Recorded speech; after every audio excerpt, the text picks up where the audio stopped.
Welcome to IPMNation.com, the next generation of Internet radio, powered by Impact Player Music.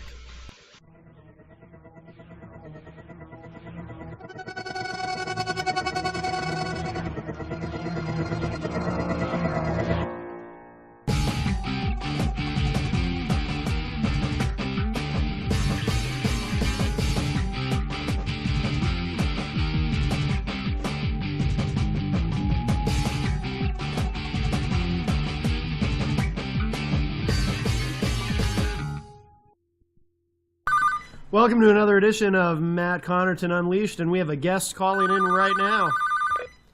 Randy, is that you? Yes, Matt. Oh, perfect timing. Absolutely perfect timing. The theme music just finished literally as you were calling. Awesome. Could not have done it better, my friend. You must be a musician or something. Timing is everything. Well, ladies and gentlemen, if you're listening to the show, welcome. Thanks for joining us tonight. We have Randy Messineo on the line with us, and IPMNation.com listeners might be familiar with the track Don't Tread on Me, which we have in rotation here on IPMNation.com, and you're going to be hearing that on radio stations all over the country in the coming weeks. But the track has been number one on IPMNation.com for a couple of months now. So, Randy, it's great to have you on the show, and why don't you tell us a little bit about the song and what it's about and what inspired you to write it? Well, of course, it's focused on the events of 9/11, but the inspiration actually came from our history as a nation, things that have happened to us over the years. 9/11, of course, being the main point of it, and then just the fact that there's a patriotic flair to it, a feel good to be American kind of thing. Yeah. And, 911 was in our backyard, and our backyard is 50 states in size, and, it's okay to defend your backyard. And there's a lot of things, a lot of thoughts behind it. There's just probably too many to say on the phone here, but sure. But just a lot of, our hats off to those folks, because they do while we sleep at night is just unbelievable.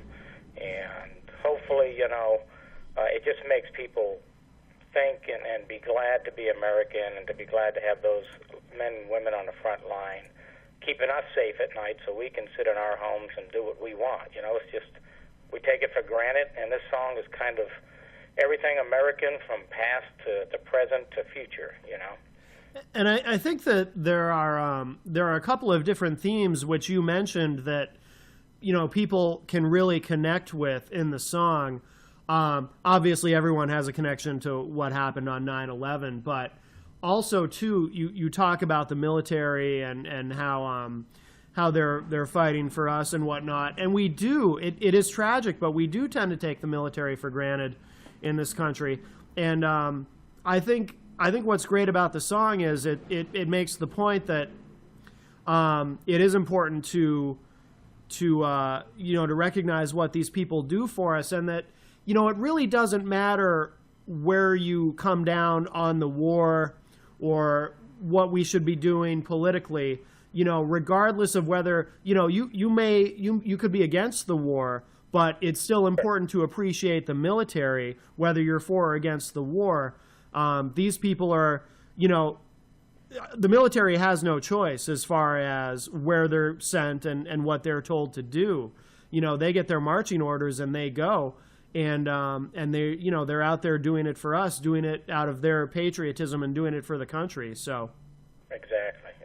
And, it can be taken, like you said, many different ways. I mean, it could be an American fight song. It could be a feel-good song. It could be, look at back in our history from George Washington to now. I mean, everything American about it and what we do. I mean, in my backyard, I have a right to defend my backyard. Whether I'm for a war or not, I want to be able to protect my backyard. And I think we should feel good to at least think that and say that.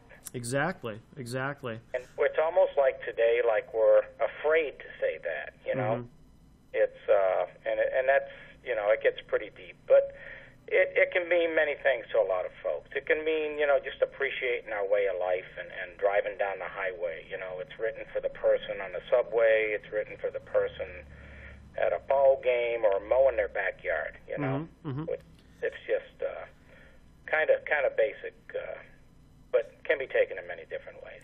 Yeah, and there's kind of when I listen to it, to me, there's kind of a rawness and an honesty to it that I think is really cool, that I think people can connect with too, both in the lyrics and the way that you sing it, the way that you perform the song. And it's cool because, you, like I said, you don't have to, whether you support the war or not, you don't have to take a side necessarily to appreciate the message of the song. And it's not, someone might look at the title and think, when they hear it, it's going to be some kind of Toby Keith kind of thing, but it's not. No, absolutely not. It's not that at all, and I think that's really cool. And you do actually, in the lyrics, I mean, it's interesting, you do talk about history a little bit too, so I think that's very cool. Right. And I felt that was important to put in there because, you don't want people to get a certain feeling from a song and say, oh, well, it's just about this. Right. And I want the imagination to really just fly with the song, and it can apply to anything. I mean, sometimes when I listen to it, it's a motivational song. Sometimes when I listen to it, it's a patriotic song, and so it's just kind of a free-flowing thing. You can get many thoughts out of it and go any way you want with it. So. Sure. Very cool. And can you tell me a little bit about the performance? Obviously, you're singing and playing guitar. Yes. And who else is on the track with you? Absolutely. Timothy Paul Band. Tim Donovan Sr. is on the bass, Tim Jr. is on the lead, and Billy Holbrook's on the drums, and Tim and Lynn Dion are on the harmonies. Okay. And performing at the Riverside Recording is where this was recorded, up in Berlin, New Hampshire.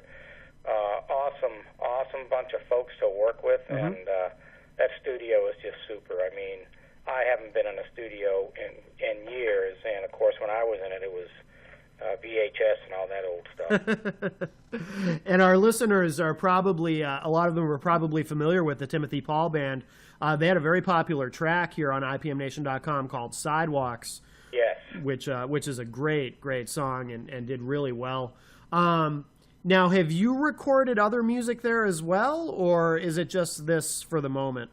Well, actually, I have 4 more tracks that I'm recording, lay down the lead tracks to a couple of songs I wrote. And I'm trying to put a CD out with about 5 or 6 songs. Traditionally, I'm a soloist, folk guitar and so on. Yeah. And but I'll tell you, anytime I go in there and lay a track down and I get ideas from the band, it immediately does a 180. And it's just so neat how they can put their flair to it, and they make it sound good. And these guys are fantastic. So anytime I take anything in there and I say it's going to be like, I think it's going to be like this, I don't even say that anymore because really? They can do things that you just can't even imagine. Sure. And I'm really excited about 2 that I just I'm putting down with them now. Because they're putting some fantastic music, and Billy Holbrook on the drums is super, and of course Timmy Sr. with the bass is awesome. So yeah. But going back to the original with this song, there's also going to be a video coming out, which is kind of neat because it's really when I write something, I like it to be able to walk you through it. But the video that's going to come out with this song is really going to take you through it, and of course, once again, done in that studio, they've put some real neat pictures to this song. So I think it's really going to go well with people that are actually watching it. So. Oh, fantastic. Do we know when that's going to be out? The video's here, and I hope Tim's listening. In the next few days, I think the video is going to be complete. It's just great. Finalized. Looking forward to seeing that. And let me ask you, too, about the other tracks that you're recording. Are they kind of in the same vein? In terms of sound, because what you do is it's almost a little hard to and I mean this as a compliment. It's a little hard to pin down as far as categorizing it. You could call it Americana, you could call it almost alt country, which is kind of a popular term these days. I mean, I don't know how you describe your music. I'm not sure either. I mean, Yeah. my voice is kind of from different areas. I've lived in Alabama, Texas, and England, and different places. So I've lost my accent and gained bits of other accents. So it kind of really goes into my music, and I don't know what to call it. But these, I would say, probably a little bit more folk rock. There's a little more rock to these two songs that I'm doing, and they weren't intended to be like that. But once again, when you get in the studio with these guys, they just put some sound to it, and you're like, I like that. Yeah. and I can't go back to what I thought it was going to be. I have to stay with this because I'd be crazy not to. Sure. So it's more of an upbeat rock, these next two songs, really kind of like I don't know how to describe it, but just like a rock beat to it with the folk twang to it. Yeah. And then, of course, I'm going to try to lay down a couple, 2 or 3 just plain acoustic tracks, because traditionally I do solo, and I want to be able to have that flair in there as well, you know. Sure. When you perform live, is it typically just you and your guitar? Most of the time, myself, guitar, and harmonica. Yeah.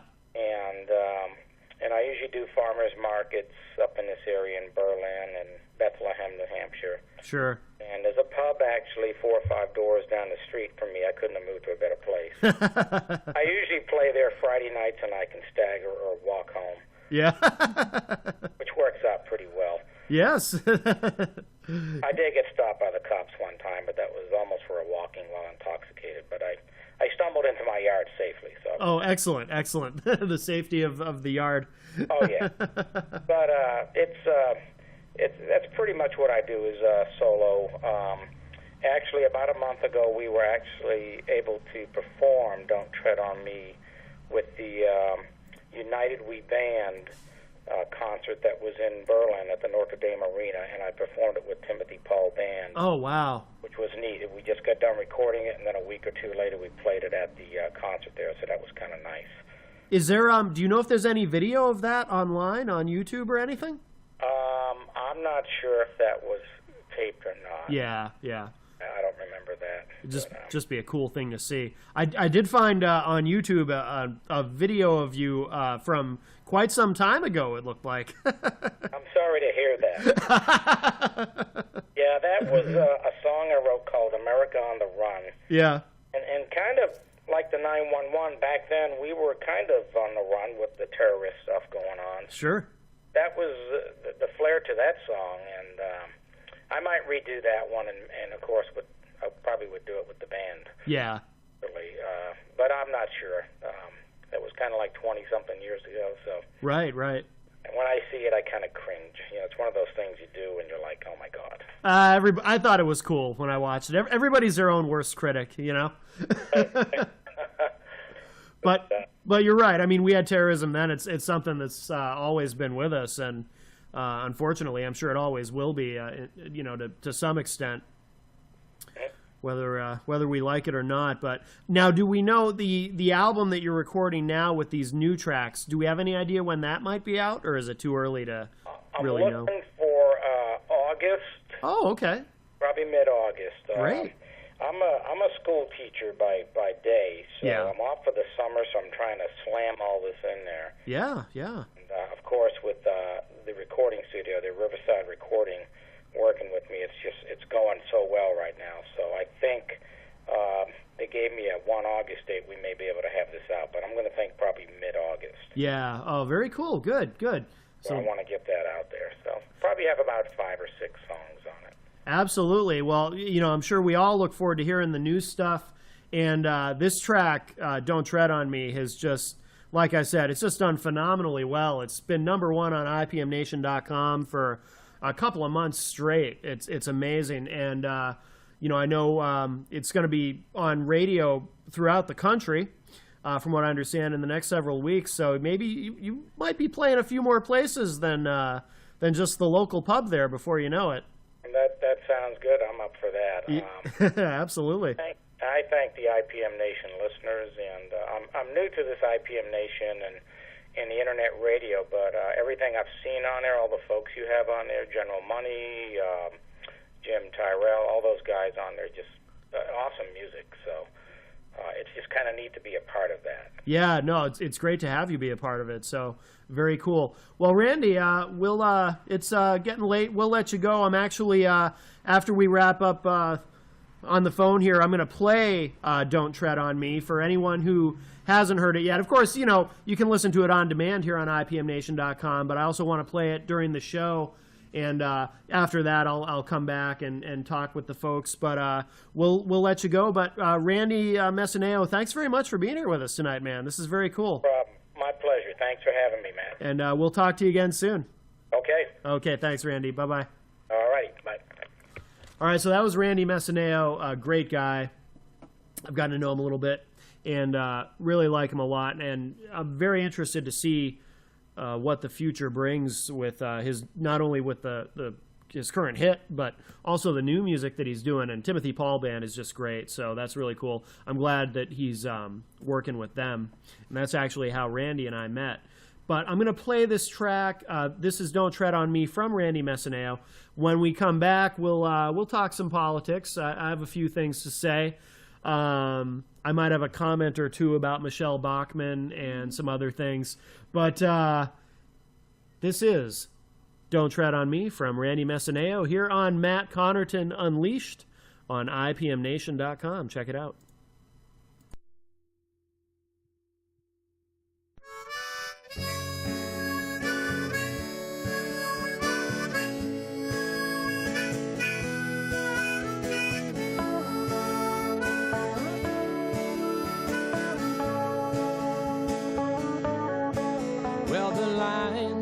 Pretty long at the airport in a country that has turned into one big fort.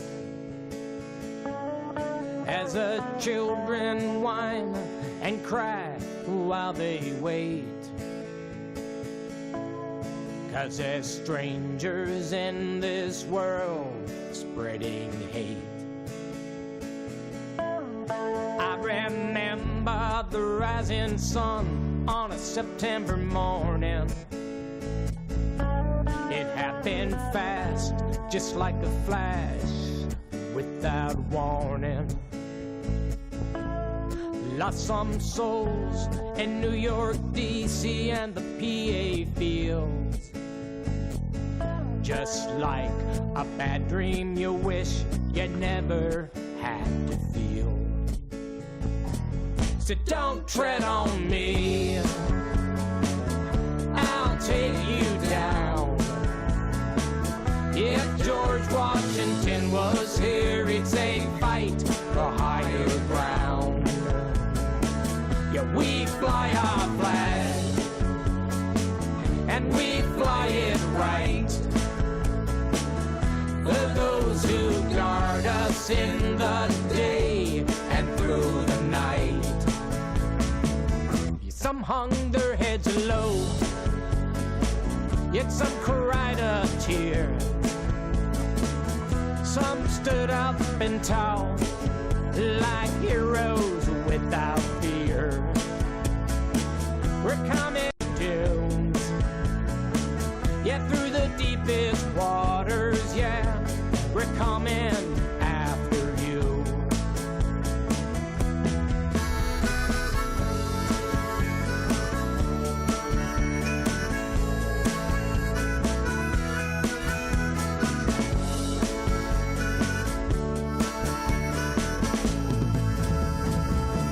Remember our freedom didn't come so easy, and it sure as hell it didn't come for free. If not for our heroes, yeah, ready to fight and willing to die, there'd be no you, there'd be no me, yeah, that's no lie.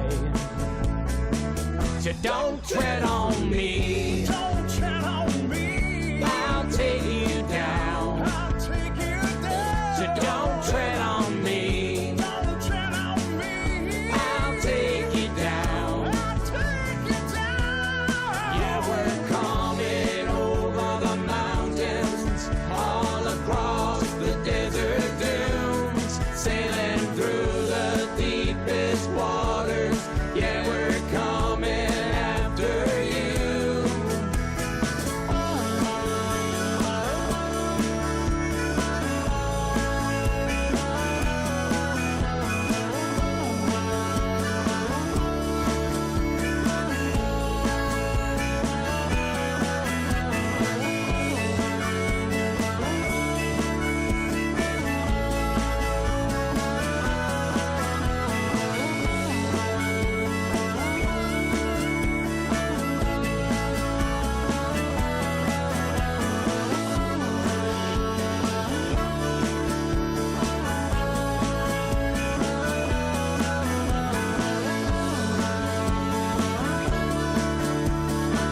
Don't Tread on Me from Randy Messineo here on Matt Connarton Unleashed on IPMNation.com, on the IPMNation.com live channel. So thanks again to Randy for calling in. Very good to talk to him, and great track, and he's a really good guy. I like Randy a lot, and very curious to see what success Randy has nationally.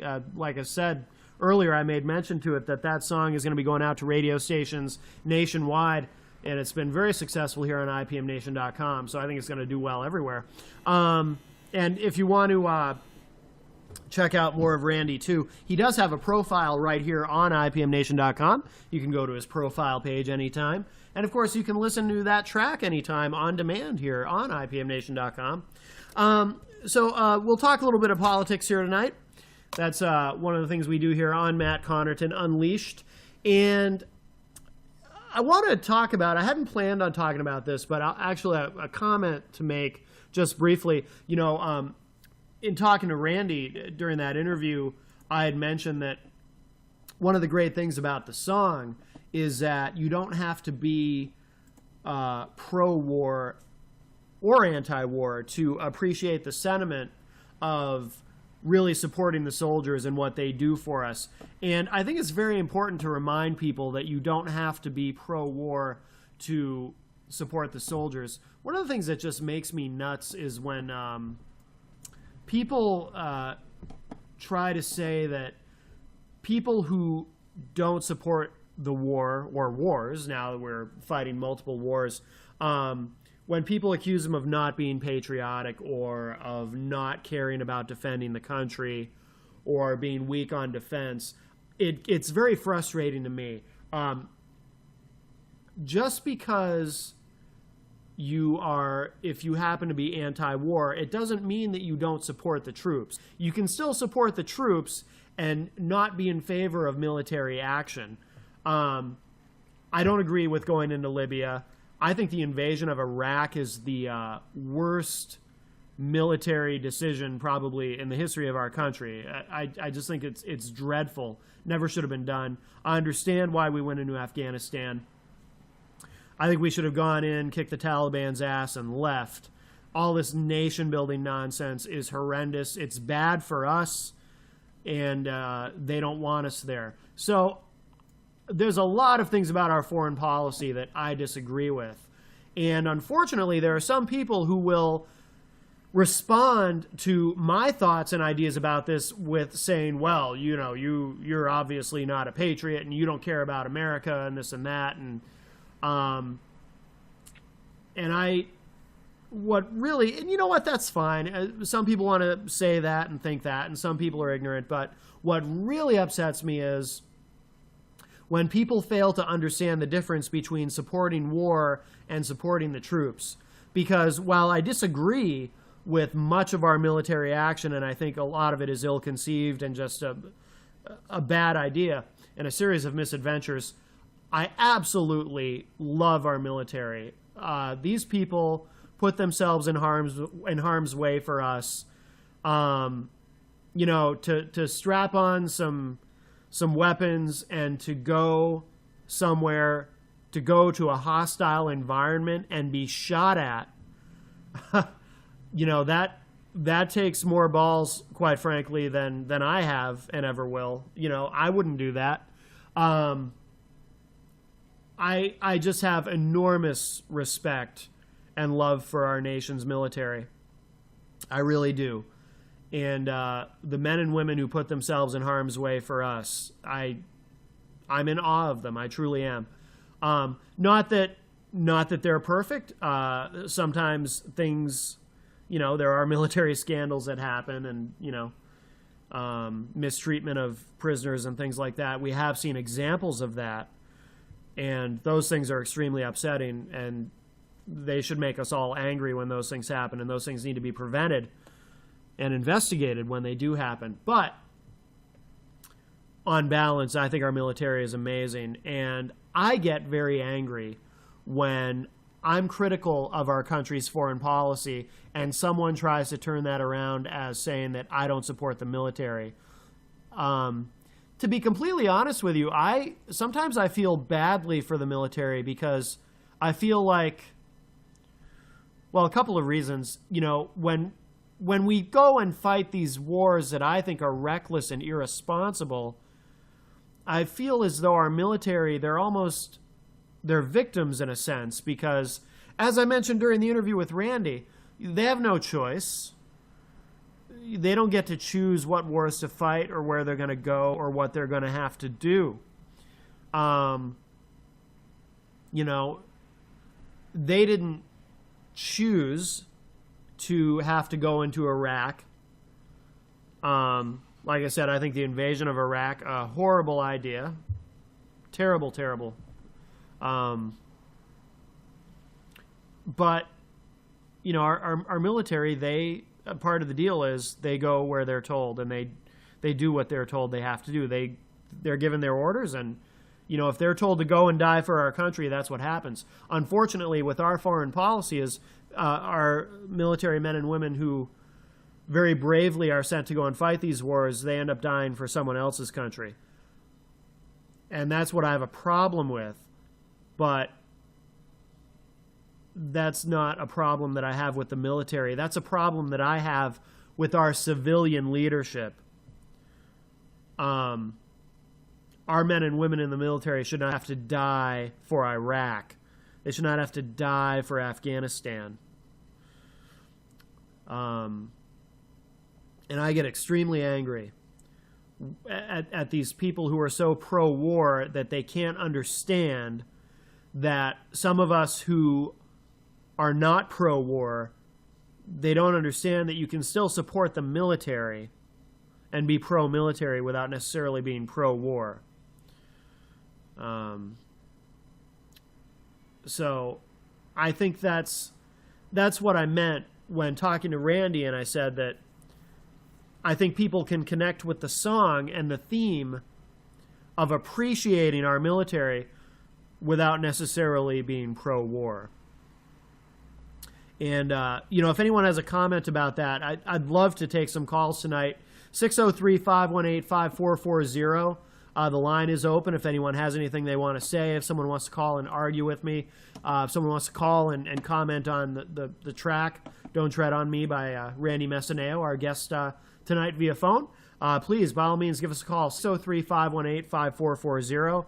You can text us at 603-344-6491. And the chat room, as always, is open, and I am looking at the chat room. So, but enough about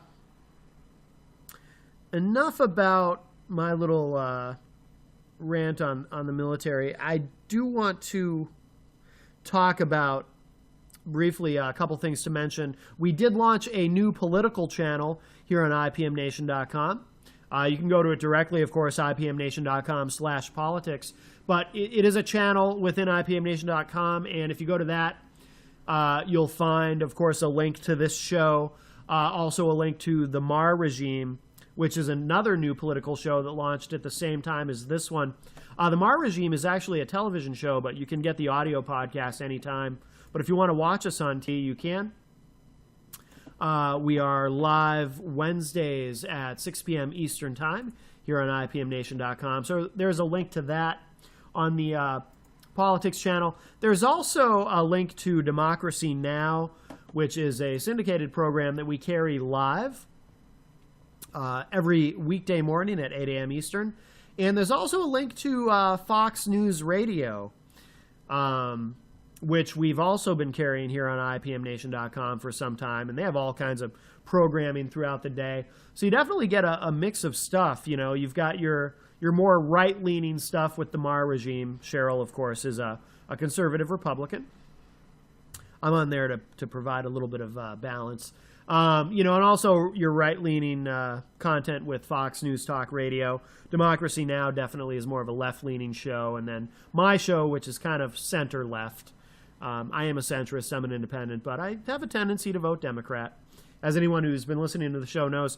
But we'll definitely be adding some more things to the politics channel here on IPMNation.com. I do want to mention Michelle Bachmann. I kind of made a brief reference to her earlier. I actually have some video that I'd like to play. I'll play you the audio of this. This is Michelle Bachmann on Sunday.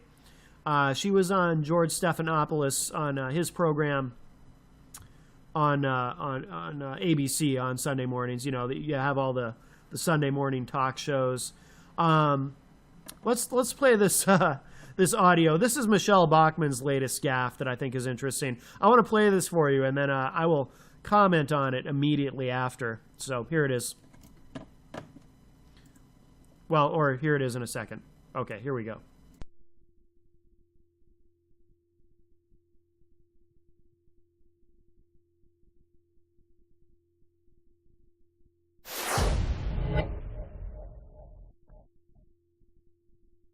You have the worst record of making false statements of any of the leading contenders. You said that the founding fathers who wrote the Constitution and the Declaration of Independence worked tirelessly to end slavery. Now, with respect, Congresswoman, that's just not true. Many of them, including Jefferson and Washington, were actually slaveholders. What our Constitution has done for our nation is to give us the basis of freedom unparalleled in the rest of the world. That's what people want to get back to. I agree with that, because they realize that our government is taking away their freedom. But that's not what you said. You said that the founding fathers worked tirelessly to end slavery. Well, if you look at one of our founding fathers, John Quincy Adams, that's absolutely true. He was a president. He was a Secretary of State. As a member of Congress, you're right. He did work to end slavery decades later. But so you're standing by this comment that the founding fathers worked tirelessly to end slavery? Well, John Quincy Adams most certainly was a part of the Revolutionary War era. He was a young boy, but he was actively involved.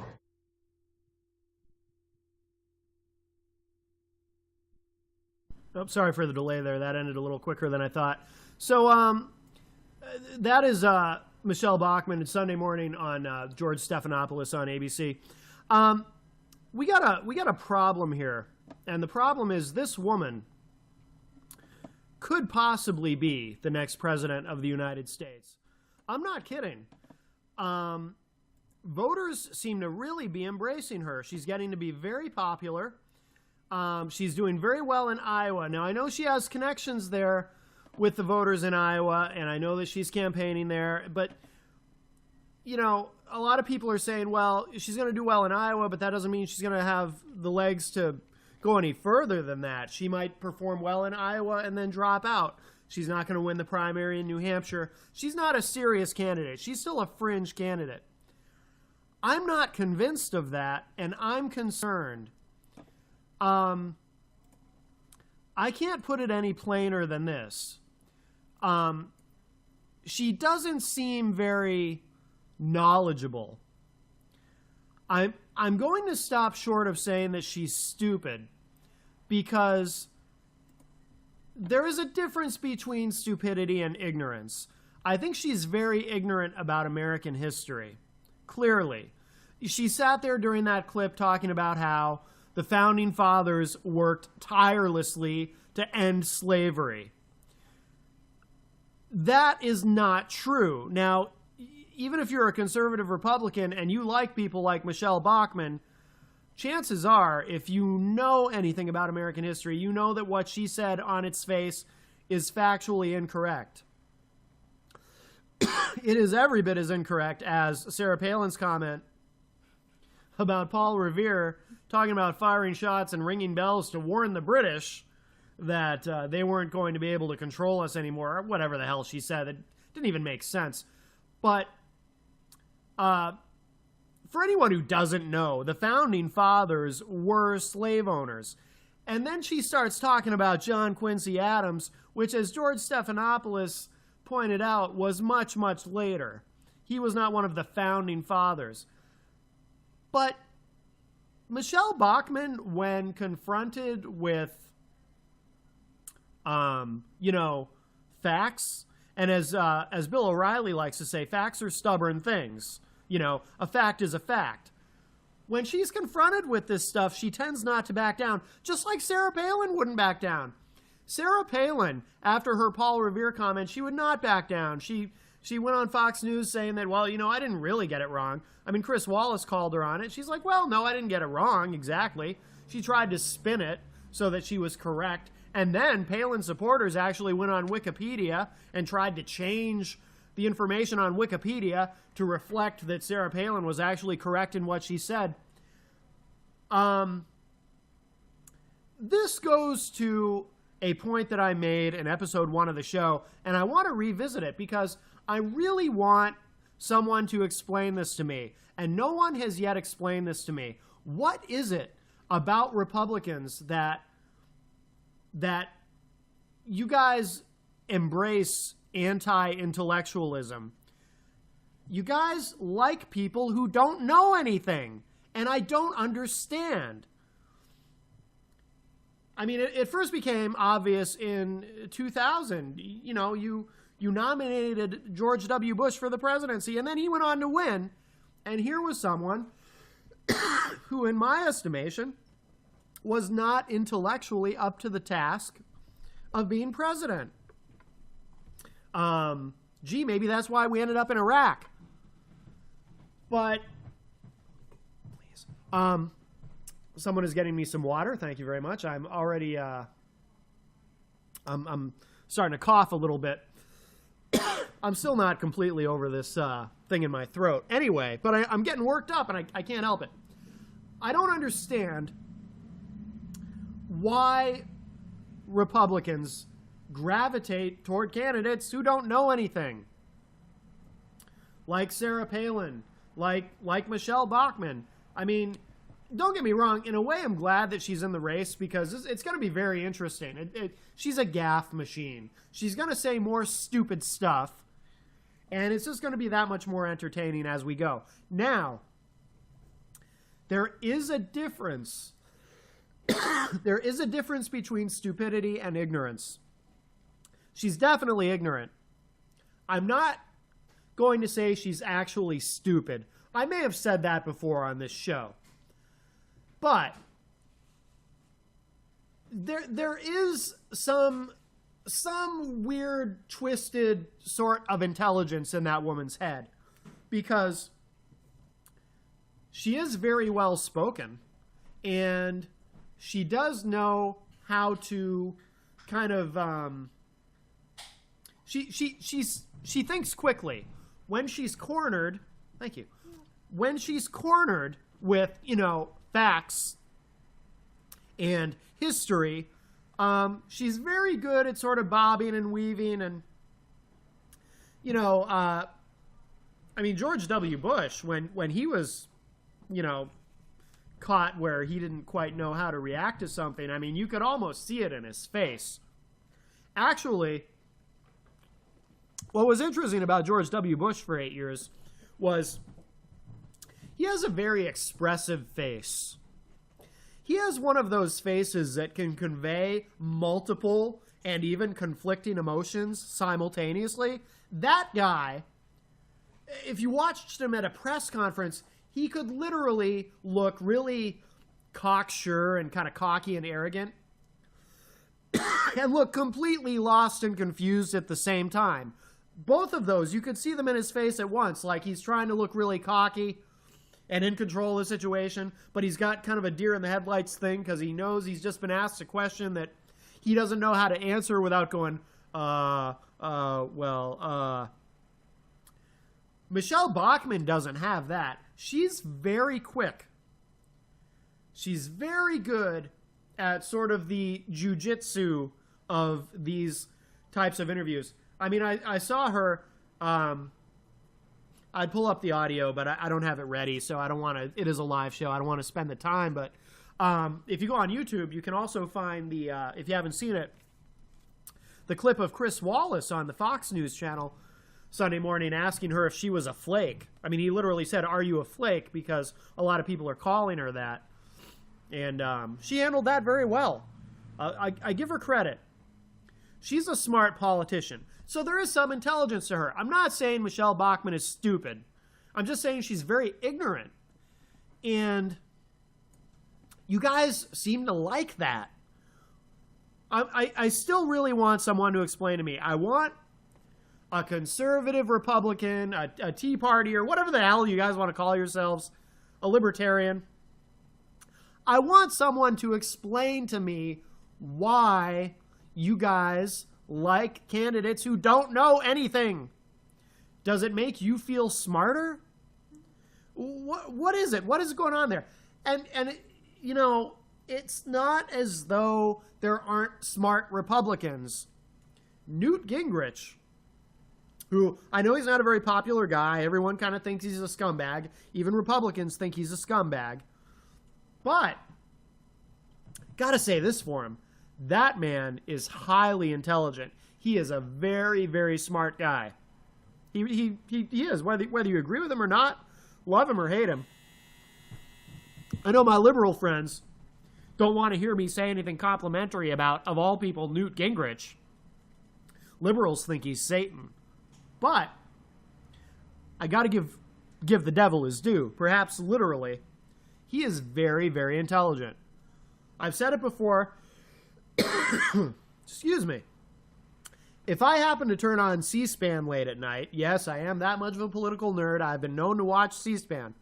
If I happen to turn on C-SPAN and I see him, not at one of these campaign rallies, that's not that interesting. But if he's giving a lecture about something at a university or something, or I saw him in a debate once with John Kerry about global warming, or as we now call it, climate change. It was fascinating to watch. Newt Gingrich, by the way, believes in climate change. Now, they had disagreements during their debate about what should be done about it, but he believes in it. He acknowledges it.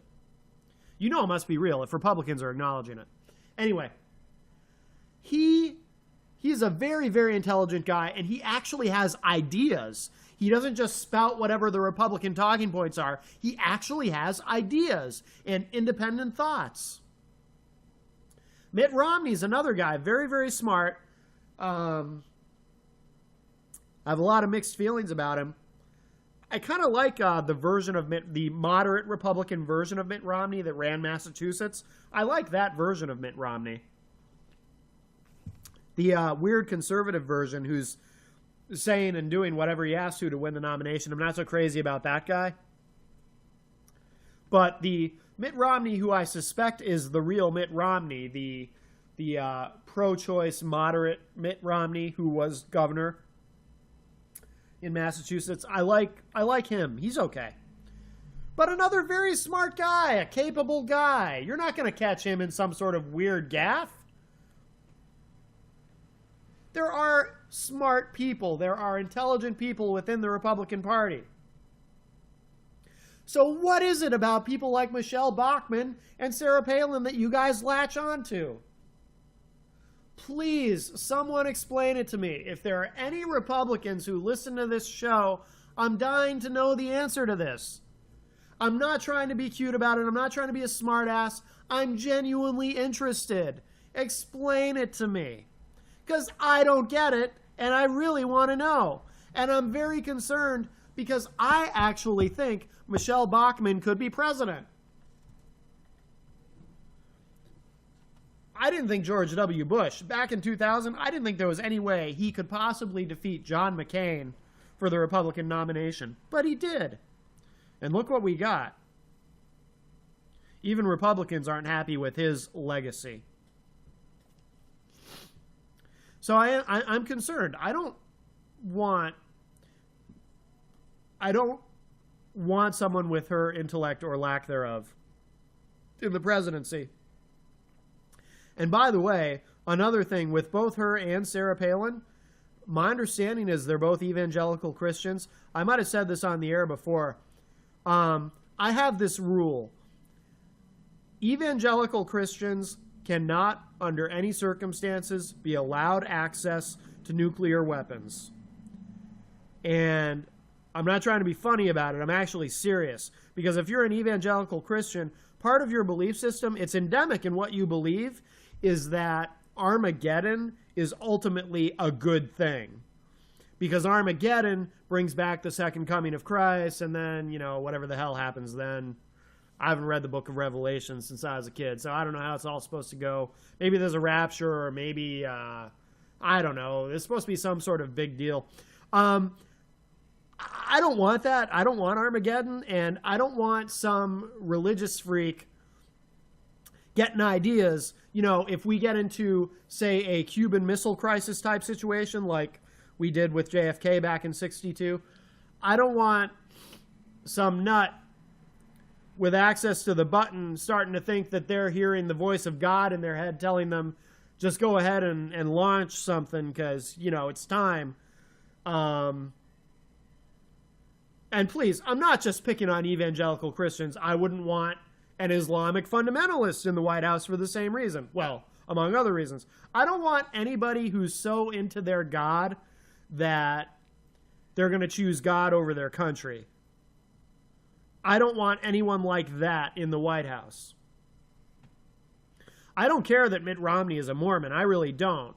But if I, for some reason, thought that Mitt Romney was so into his Mormonism that that was going to affect the safety of the country, I would definitely be concerned. I don't think Mormons are into Armageddon or blowing stuff up, though. They're just into having multiple wives and, I don't know, going door to door in their white shirts and black ties. I don't know. I don't have any problem with them. I mean, I've met some Mormons. They seem like nice people. I think they're batshit crazy. But most of you religious crazy people are. But the point is, you have quality candidates in the Republican Party. So I don't understand the support for people like Michelle Bachmann and Sarah Palin. I mean, maybe I understand some of it. They look good on TV. You know, I don't know. I'm frustrated that no one will explain it to me. Maybe you can't. Maybe there is no explanation. Maybe there's just something about them that you like. They have that intangible something. I have no idea. But if anyone wants to explain it to me, please do. Give us a call. We only have 10 minutes left in the show, so if you want to explain it this week, you have to call right now, 603-518-5440. I don't know. I mean, honestly, out of everyone in the Republican field, actually, the one that I like the best, that I would be most comfortable with, would probably be John Huntsman. I don't know a ton about him yet, but from what I do know, and I want to do some research on him this week. I want to find out more about him. But my impression of him is that he is a true moderate Republican. And as an independent and as a centrist, that's what I want. I want either a moderate Republican or a moderate Democrat. I don't want a conservative, and I don't want a liberal.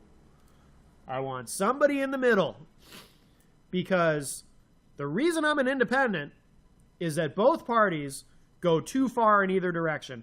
The Republican Party has gone way too far to the right, and the Democratic Party has gone way too far to the left. I used to be a Democrat. Then it turned into commie town, and I can't do it anymore. So now I'm an independent. And if we can get a truly independent candidate all the way to the general election, whether it be Republican or a Democrat, you know, that's who I'll vote for. I've never actually voted for a Republican, but I can see scenarios where I would. I'll tell you what, if in 2000, if John McCain had won the Republican nomination instead of George W. Bush, I could see a scenario where I might have voted for John McCain. I voted for Al Gore, but I could see voting for John McCain, the 2000 version of John McCain. Now, the 2008 version of John McCain, that's a different story, because something happened to him, man. Something happened to him in those 8 years. But you know what? You know what happens? We've reached a point where you have to go to the edge of the cliff to get the nomination. If you're a Republican, you have to go as far to the right as you possibly can to prove to your voters that you are a real Republican so that you can get the nomination. And if you're a Democrat, you have to go as far to the left as you possibly can to prove to your potential voters that you're a true liberal.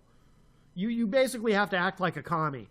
So what you get is, you get these two polar extremes in the general election. You've got some, you know, wild-eyed right-wing nut on one side, which is what John McCain turned into in 2008. And then on the other side, you've got your uber-liberal Barack Obama, who I did vote for hoping that he would tack to the center. My gut instinct was that he would, and I don't think he has. But it's very frustrating to someone like me who's an independent and who's a centrist. Because you go too far one way or the other, you go off the cliff. You know, I want to stay in the center. I like divided government. I like gridlock. I like when our politicians can't get anything done in the House and the Senate. Because most of what they get done when they do anything is shit. They don't do anything good for the country. I like gridlock. Don't do anything for the country, because you're only going to make it worse. You want to do something good for the country, throw out the tax code. Give us a flat tax or the fair tax that might could be proposed. But they won't do that. They just do things to make everything worse. But I want a centrist in the White House. I want Bill Clinton. You know, a lot of people try to paint Bill Clinton as a liberal, and I get it. If you're a Republican, any Democrat seems liberal. But a lot of Republicans actually like Bill Clinton. Bill Clinton talks like a liberal. You listen to any speech Bill Clinton has ever given, he sounds like a liberal. He does. But he governed from the center. And that is why even a lot of Republicans will tell you Bill Clinton was a highly effective president. A lot of Republicans like Bill Clinton, just like a lot of Democrats liked Reagan. Different reasons. Democrats liked Reagan because his foreign policy in terms of dealing with the Soviet Union was excellent. He kept us out of a nuclear war. Other than that, he was pretty conservative and not untouched by scandal. But a lot of Democrats can appreciate Reagan, and, you know, he got the economy moving again. We came out of a bad recession in the early 80s. So the same way a lot of Democrats can appreciate Reagan, a lot of Republicans can appreciate Clinton. But we don't get centrist people anymore, because both parties, with both parties, you have to go to the edge to win the nomination. And if you go to the edge to win the nomination, either far right or far left, you then have to change course and tack to the middle to win the general election. And that's a very difficult thing to do, because once you start doing that, then you're called a flip-flopper. Or you're called, you know, transparently ambitious. Oh, you know, they're just changing direction to win the presidency. It's very frustrating for someone like me who's in the middle, who thinks that both sides are right about some things and wrong about some things. So I'm going to look into this John Huntsman guy, though. I think he's a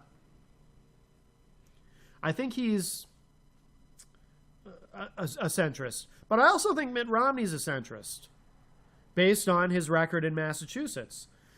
To be successful as a Republican in the communist state of Massachusetts, you really have to be very moderate.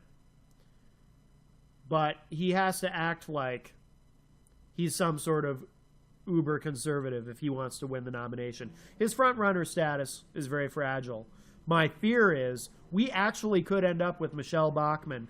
And if it's Michelle Bachmann versus Barack Obama in 2012, and if the unemployment rate is still, God, if it's anywhere near what it is now, if it's anywhere near a 9.1, this is my prediction. If Barack Obama,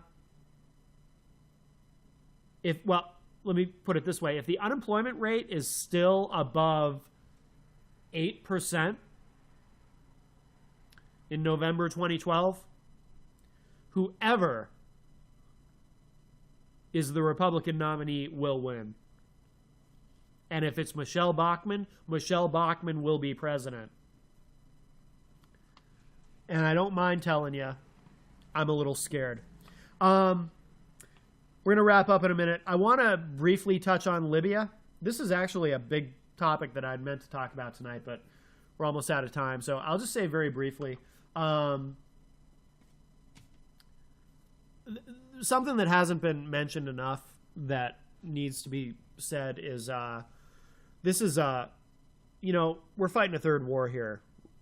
There was Iraq, Afghanistan, Afghanistan and then Iraq. Libya, supposedly we don't have any ground troops, we're just bombing.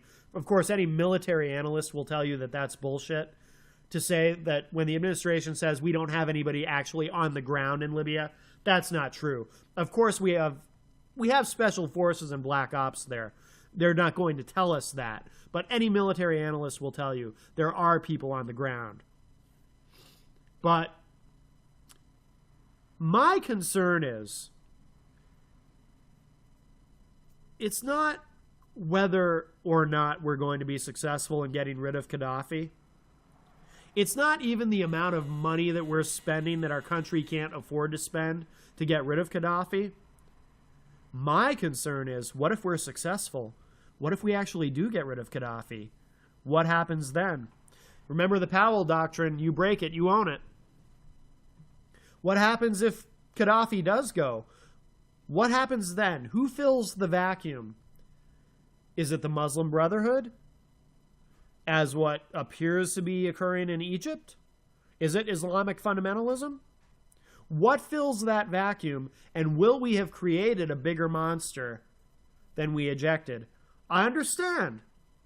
I understand why the Obama administration couldn't resist going in.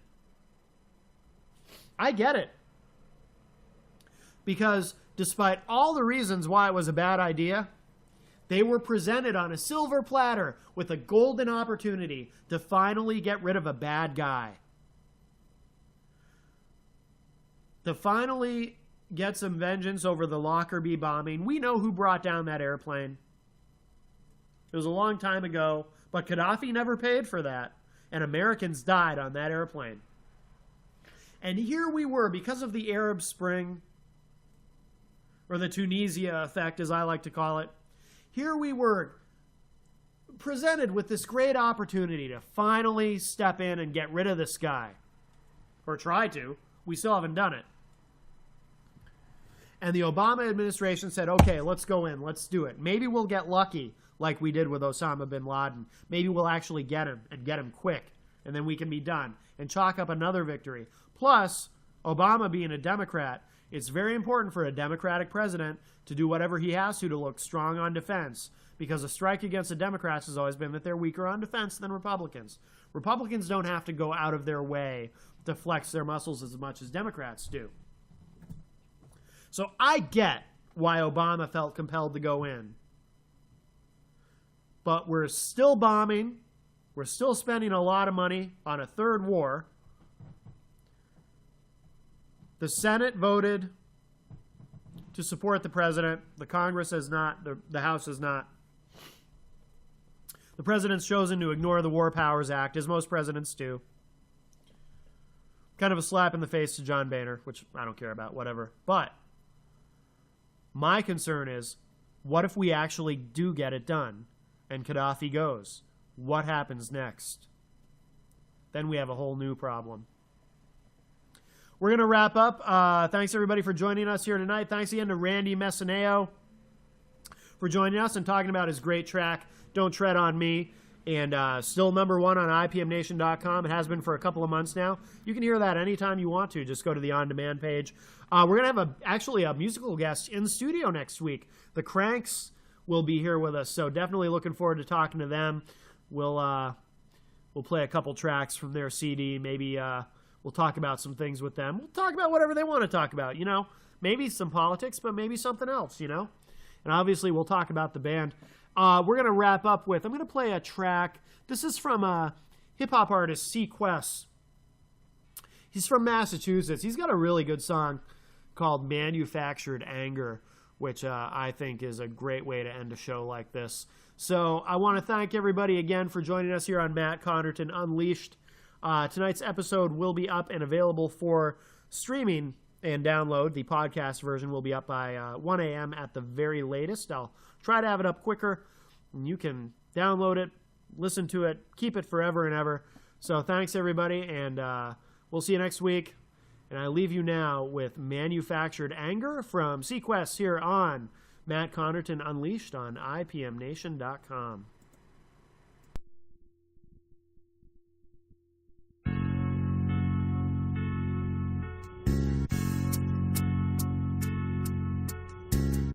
Ancients, replacements, predated thought, erased it. A future left in the balance of fate. Dip to a place where life is still sacred. If happiness were real, would we embrace it or turn it away? Hatred is in the air, I can taste it. Can't escape it. Who praised it? The bar was set too low, so we raised it. Still chasing greatness. False hope ain't what we came with. Da Vinci painted a picture so dope, the Pope framed it. This hate is manufactured, anger man-made. In the beginning, since time was written, recorded, and played. Who's to say? Who's to be saved? Who's to save face? Who's to save the day? These last days ain't meant to be saved. Speaking blasphemy and treason, the blind still lead the blind. The rules of law right in my book of reason. Who wanna sleight of hand? Man's rights pay the price. File your grievance, left with nothing to believe in. Speaking impeachment, turn your speakers up loud to receive this. Turn the dial, reverse their smile. Religion